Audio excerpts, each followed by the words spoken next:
Emily Roberts sat on the porch of her modest home in a small Ohio town, watching the golden hues of the sunset fade into soft shades of pink and lavender. It was a quiet evening, the kind she used to cherish, but now it felt like just another reminder of the life that had started to suffocate her. She had lived here for over a decade with her husband, David, and their two children, Hannah and Tommy. On the surface, they had everything a family could want: a house with a picket fence, two cars in the driveway, and a stable, predictable life. But lately, Emily had been feeling restless. At 35 years old, she couldn't shake the nagging feeling that something was missing. She had married young, right out of college, and while she loved David and their children deeply, the excitement and passion she had once hoped for in life seemed to have evaporated. The routine of her days, getting the kids ready for school, grocery shopping, keeping the house in order, and making dinner, had started to feel like a prison. David, her husband of 12 years, was a good man. At 38, he worked hard as a mechanic at the local auto repair shop, often putting in long hours to ensure they had a comfortable life. He wasn't the type to complain, and he wasn't one for grand gestures either. He provided stability, but somewhere along the way, their marriage had become more about practicality than romance. David loved her, Emily knew that, but he showed it in quiet ways, fixing things around the house, making sure the bills were paid. They rarely fought, but they rarely talked about anything meaningful either. The spark that had once ignited their relationship had faded into the background, buried beneath years of routine and responsibility. Emily's daydreams often took her back to her college years when she had big dreams of becoming a photographer. She had always loved capturing moments, seeing the world through a lens. But life had taken a different turn. She met David, fell in love, and soon after, their daughter Hannah was born. The camera was put away, and she settled into her role as a wife and mother. At first, it was enough, more than enough even. But as the years went by, she began to wonder what her life might have been like if she had taken a different path. These thoughts, of course, were never voiced. To the outside world, Emily and David were the perfect couple, raising their two kids in a nice, safe neighborhood. Emily wore the role of the content housewife well, but inside, she felt like a stranger in her own life. Their children, Hannah and Tommy, were the glue that held everything together. Hannah was 11, on the cusp of adolescence, and Tommy was 8, still full of boyish energy. Emily loved them fiercely, but even they couldn't distract her from the growing emptiness inside her. She didn't know when it started, but over the past few months, the feelings had intensified. She found herself daydreaming more, feeling trapped in a life that seemed too small for her. It wasn't that she didn't love her family, she did, with all her heart, but there was a part of her that felt like she had disappeared somewhere along the way. Things had started to change when Jake Wallace moved in next door. Jake was 25, 10 years younger than Emily, and had moved to town just a few months ago. He rented a small house down the street and worked as a delivery driver. With his easy smile, messy brown hair, and relaxed attitude, Jake seemed carefree in a way that was foreign to Emily's world of schedules, responsibilities, and unspoken disappointments. He was the kind of person who could walk into a room and make everyone feel at ease, and from the moment they met, there was an undeniable spark between them, though at first, it was one Emily refused to acknowledge. It had started innocently enough. Emily was out for her daily run one morning, something she had started doing to clear her head and break the monotony of her day. She hadn't even noticed Jake standing in his front yard until he called out a friendly good morning. She stopped, slightly out of breath, and smiled back at him. He introduced himself casually, asking if she lived nearby, and they struck up a brief conversation about the neighborhood. There was nothing unusual about it, just a polite exchange between neighbors. But as Emily jogged away, she couldn't shake the feeling that something had shifted. Jake's attention had stirred something in her, something she hadn't felt in years. Over the next few weeks, Emily began to notice Jake more often. He seemed to always be around when she went for her morning run or when she was out in the yard with the kids. They would exchange casual greetings, and sometimes he'd stop to chat. He had an easy charm, a way of making her laugh that felt effortless. Their conversations were never more than surface-level small talk about the weather, their jobs, or the latest local news. But Emily found herself looking forward to them. She told herself it was harmless. After all, she was married, and Jake was just a friendly neighbor. But deep down, she knew there was something more. Jake, for his part, seemed to enjoy the attention too. He was single, and though he didn't talk much about his personal life, Emily sensed that he wasn't tied down to anyone or anything. He had that freedom she longed for, the ability to come and go as he pleased, unburdened by the responsibilities that weighed on her. When they talked, he always seemed genuinely interested in what she had to say, something David hadn't done in a long time. It was a small thing, but it meant more to Emily than she cared to admit. David, meanwhile, was oblivious to the growing tension between his wife and their new neighbor. He worked long hours at the shop, coming home tired and distracted.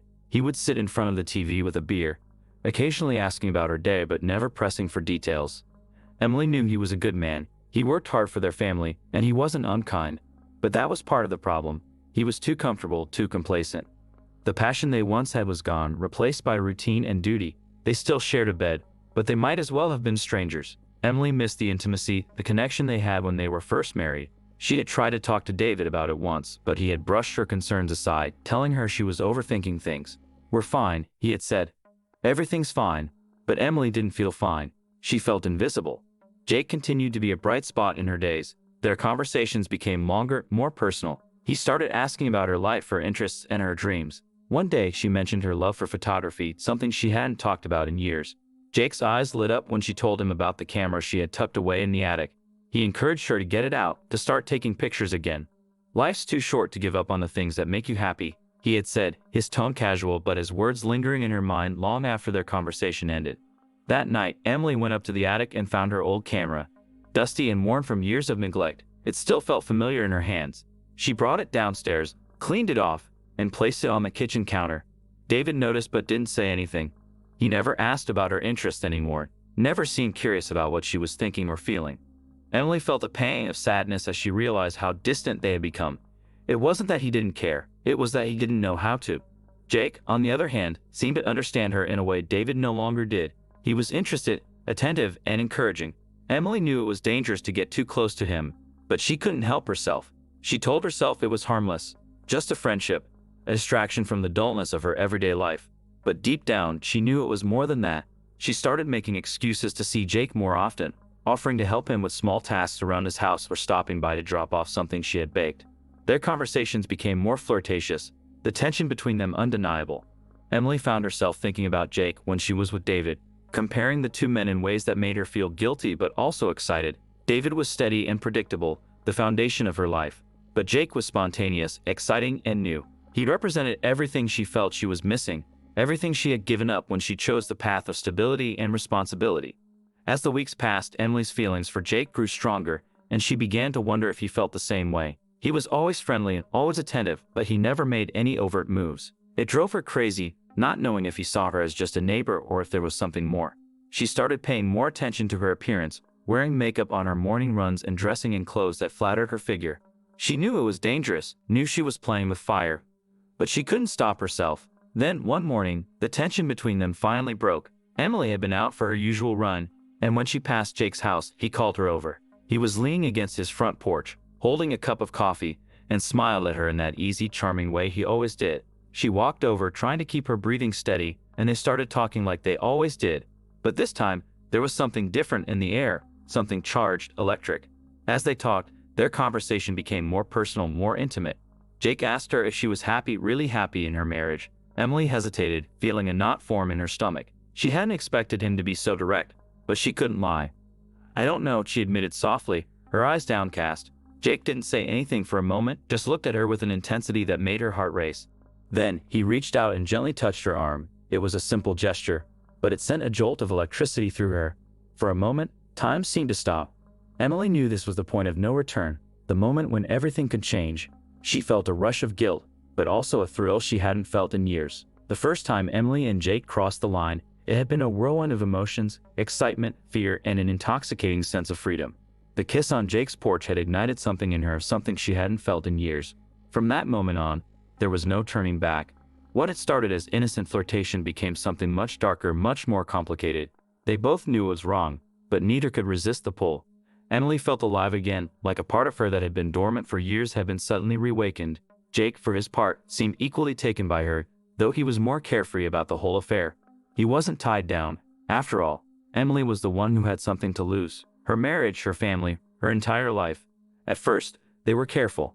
Their meetings were quick, brief encounters stolen during the day when David was at work and the kids were at school. They met at Jake's house, where the shades were always drawn, or at a cheap motel just outside of town. Each time, the thrill of secrecy only made the attraction stronger. Emily would feel a rush of adrenaline every time she knocked on Jake's door, knowing what was waiting for her on the other side. But once the affair began, it was hard to stop. The more they saw each other, the more reckless they became. Emily began finding excuses to leave the house more frequently.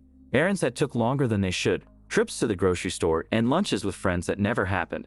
She was careful not to leave too many clues, but David started noticing the changes. It wasn't just that Emily was spending more time out of the house, it was the way she acted when she was home. She was distant, distracted, her mind always somewhere else. The once predictable routines of their life were starting to crumble, though Emily did her best to keep up appearances. David wasn't a man who expressed his feelings easily. He had always been quiet, focused on his work, content to let Emily run the household while he provided for the family. But he wasn't blind. He noticed the way Emily's phone was always by her side now, how she would smile at a text and quickly put it away when he entered the room. He noticed the new clothes she was wearing, how she had started putting more effort into her appearance, and he noticed how distant she had become, the way she avoided his touch, her excuses for why she was too tired for intimacy. At first, David tried to ignore it. He told himself that she was just going through a phase, that she was stressed or bored. He didn't want to believe there was something more going on, but as the weeks passed, his suspicions grew. He started watching her more closely, picking up on the little things he had overlooked before. The way she would leave the room to take a phone call, the way her smile faded when he asked where she had been. It ate away at him, slowly driving a wedge between them. Emily, oblivious to David's growing paranoia, was too caught up in her own feelings to notice the cracks forming in her marriage. She was living in two worlds now, one with Jake, full of passion and excitement, and one with David, where the weight of her guilt threatened to crush her. The affair with Jake made her feel alive, but the lies she told to cover it up made her feel like she was suffocating. Every time she came home after seeing Jake, she would feel a deep sense of shame. She would try to act normal, to slip back into the role of wife and mother, but it was getting harder and harder to keep up the charade. Then there were the close calls. The moments when Emily's double life almost came crashing down.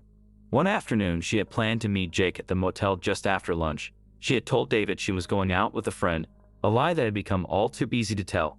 But as she pulled into the parking lot, her phone buzzed with a text from David. "Where are you? Just got off work early, thinking we could grab lunch." Panic shot through her like ice. She quickly typed back, her hands shaking as she tried to come up with an excuse. "I'm already with Julie. Maybe we can do dinner instead." She hit send, her heart pounding, praying that he wouldn't press further. David didn't respond right away, and Emily spent the rest of the afternoon on edge, constantly checking her phone. She knew she had dodged a bullet, but the fear of getting caught lingered in her mind. She couldn't keep this up forever, and yet she couldn't stop. The thought of ending things with Jake was unbearable. He had become her escape, her secret sanctuary from the monotony of her life. But David's suspicions were growing. He had brushed off her excuses for too long, and now he was starting to piece things together. One night, after Emily had gone to bed, David found himself scrolling through her phone while she slept. He had never been the type to invade her privacy, but he couldn't shake the feeling that something was wrong. His hands trembled as he opened her messages, scrolling past the usual mundane conversations with friends. Nothing seemed out of place at first, but then he saw a string of texts from an unknown number. His stomach churned as he opened the conversation. It wasn't explicit, just short, playful exchanges about meeting up, about how much fun they'd had the other day. But it was enough. David's heart raced as he realized what he was looking at. The truth was right there in front of him, but he didn't want to believe it. He couldn't believe it. Emily, the woman he had built his life with, was seeing someone else. David didn't confront her right away. He needed to know more. He started paying closer attention to her schedule, noticing the times when she would slip out of the house for errands that seemed to take longer than usual. He began leaving work early, driving by the places she said she was going, but never actually seeing her there. His mind raced with possibilities, each one worse than the last. The paranoia ate away at him, keeping him awake at night, but he said nothing, not yet. Meanwhile, Emily was blissfully unaware of how close she was to being caught. The affair had consumed her, and she was becoming more reckless by the day. The thrill of sneaking around, the adrenaline of almost getting caught, it all made her feel alive in a way she hadn't in years. But the constant lying was taking its toll. She had to juggle two lives now, and it was becoming harder to keep the story straight. She found herself getting anxious, nervous that she would slip up, that David would ask her a question she couldn't answer. But Jake was always there, reassuring her, telling her that everything would be fine. Jake, however, was starting to become less cautious. He had never been one for long-term relationships, and while he enjoyed his time with Emily, he wasn't as invested in the secrecy as she was.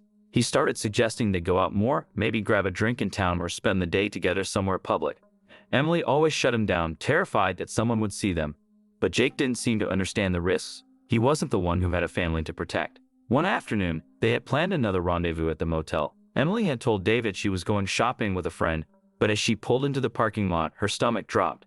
David's car was parked on the street nearby. He hadn't seen her yet. He was on the phone, standing near the entrance of a hardware store just down the block. Panic set in as she realized how close she was to disaster. She quickly pulled out her phone and texted Jake. "I can't come in, David's here. We need to cancel." But Jake didn't respond. She sat there for what felt like an eternity, watching David from a distance, praying he wouldn't notice her car. Eventually, he walked back to his truck and drove away, but the close call left her shaken. She couldn't keep doing this. She couldn't keep living in fear of being caught. But when she saw Jake later that week, all her resolve melted away. The pull between them was too strong, too powerful to resist. David, meanwhile, was spiraling. The more he watched Emily, the more convinced he became that she was hiding something. He started following her more frequently, his jealousy and paranoia growing with each passing day. He began imagining scenarios in his head. Emily with another man, laughing, kissing, doing all the things she used to do with him. It consumed him, drove him mad. But still, he said nothing. He wasn't ready to confront her, wasn't ready to face the truth. Not yet. The tension between them grew thicker with each passing day. Emily could sense something was off, but she chalked it up to the stress of balancing her double life. She didn't realize how close David was to discovering everything. She didn't know that he had already pieced most of it together, that he was just waiting for the right moment to confront her, and when that moment came, it would shatter everything. For now, they continued to live their separate lives. Emily caught up in the thrill of her affair, David consumed by his growing suspicions. But the cracks in their marriage were becoming too deep to ignore, and it was only a matter of time before everything came crashing down. The weeks leading up to the confrontation were filled with a sense of impending doom. David's paranoia had reached a fever pitch, and Emily's guilt was bubbling just beneath the surface. Their once quiet and predictable home had become a place of unspoken tension, with both of them navigating around an invisible minefield. Every conversation felt like a game of cat and mouse, each carefully choosing their words to avoid the inevitable explosion. But despite all their efforts to keep the facade intact, the cracks were too deep to repair. David had been watching Emily closely, waiting for the moment when he would catch her in a lie too big to ignore. His once steady and logical demeanor had eroded, replaced by suspicion and a simmering rage he could barely contain. He had stopped sleeping well, his nights spent scrolling through her phone, reading the same innocuous messages over and over, imagining what they really meant. The unknown number that kept texting her haunted him. He was no longer just a husband. He had become a detective in his own marriage, driven by a need to know the truth. No matter how ugly, Emily, for her part, was too caught up in the emotional whirlwind of her affair to fully comprehend just how dangerous the situation had become. She was blinded by her desire for Jake, by the rush of excitement that came with their secret meetings. The guilt was there, gnawing at her, but she had convinced herself that she could handle it, that she could keep the two halves of her life separate. What she didn't realize was that the walls between those two worlds were crumbling, and soon, everything would come crashing down. It happened on a Thursday evening, just after dinner. David had come home earlier than usual, his mood dark and brooding. He barely spoke during the meal, his eyes fixed on Emily as she moved around the kitchen, pretending everything was normal. But David wasn't in the mood to pretend anymore. He had finally decided that tonight would be the night. He was done with the lies, done with the uncertainty. He had seen enough, pieced together enough clues to confront her. He just didn't know how far the confrontation would spiral out of control. After dinner, Emily retreated to the bedroom, her mind already racing with thoughts of her next meeting with Jake.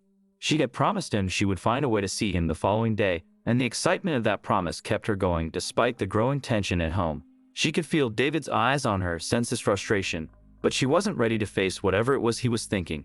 She wasn't ready to deal with the consequences of her actions. Not yet. David followed her upstairs, his footsteps heavy as he entered the bedroom. Emily was sitting on the edge of the bed, scrolling through her phone.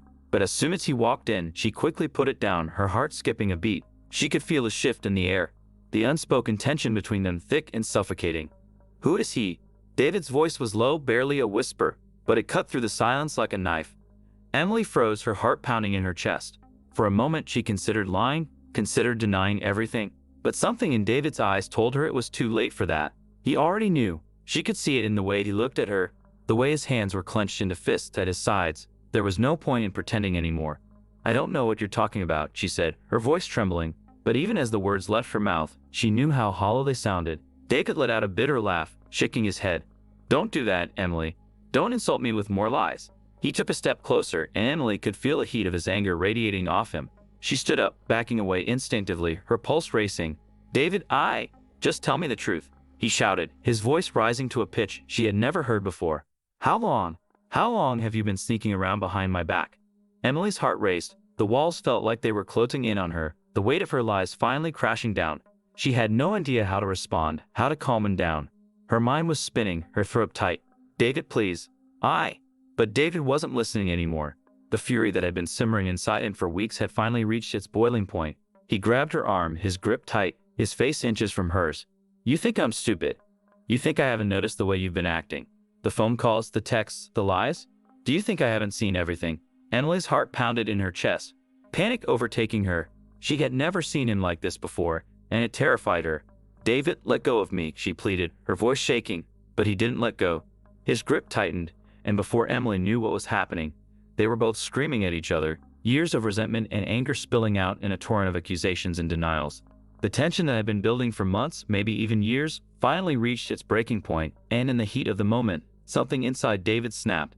It happened so fast that Emily barely had time to react. 1 second, they were yelling at each other. The next, David shoved her hard, sending her stumbling backward. She tripped over the edge of the bed, her arms flailing as she tried to catch herself. But before she could regain her balance, her head struck the corner of the nightstand with a sickening thud. There was a moment of absolute silence, a stillness that seemed to stretch on forever. Emily lay motionless on the floor, her chest rising and falling shallowly. Blood pooled beneath her head, dark and thick. David stood frozen, his breath caught in his throat, staring at what he had just done. He hadn't meant for this to happen. He hadn't meant to hurt her. But now it was too late. "Emily," he whispered, his voice shaking, as if saying her name would somehow undo what had just happened. But she didn't respond. Her body lay limp, lifeless, the room eerily silent except for the sound of David's ragged breathing. Panic surged through him. He dropped to his knees beside her, his hands trembling as he reached out to touch her, to shake her awake. But there was no response.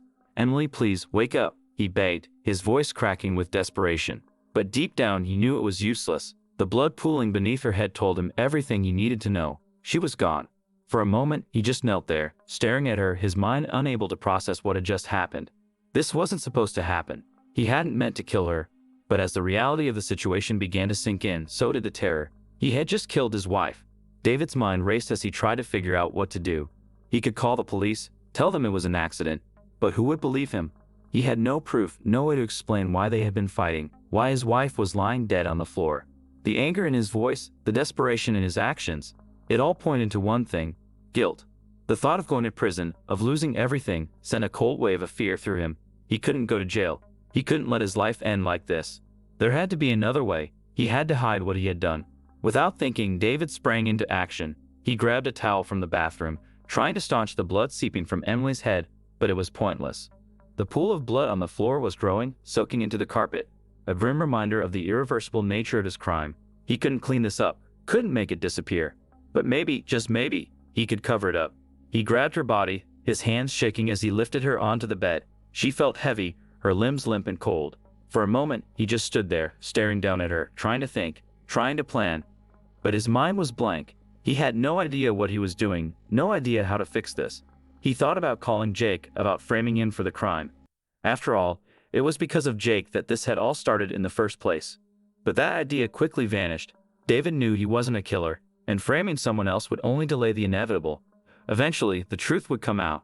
Hours passed, and still, David hadn't made a decision. He wandered through the house in a daze, his mind spinning with fear and regret.